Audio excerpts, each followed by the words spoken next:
Protes besar-besaran terhadap Benjamin Netanyahu dan pemerintahannya terus berlanjut di Yerusalem.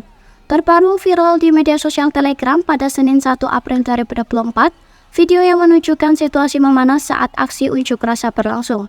Di Yerusalem, polisi menggunakan air sigung, zat berbau busuk yang ditembakkan dari meriam air, untuk membersihkan pengunjuk rasa yang memblokir Begin Boulevard, jalan raya utama utara selatan kota tersebut. Pada aksi unjuk rasa tersebut, sejumlah tuntutan diserukan puluhan massa. Slogan-slogan lama yang menuntut pengunduran dirinya dan pemilihan umum dini diperkuat oleh slogan-slogan baru yang menyuarakan kesepakatan segera untuk membebaskan sekitar 130 sandera Israel yang masih ditahan di Gaza. Jumlah yang tidak diketahui dari mereka diperkirakan tewas. Ketakutan terbesar keluarga dan teman-teman mereka serta para pengunjuk rasa adalah bahwa akan lebih banyak lagi orang yang tewas jika perang berkepanjangan tanpa kesepakatan. Diketahui dari penenang perang dan kegagalan menyelamatkan atau membebaskan semua sandera, menempatkan Benjamin Netanyahu di bawah tekanan untuk mengakhiri karirnya.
Download Tribun X sekarang, menghadirkan lokal menjadi Indonesia.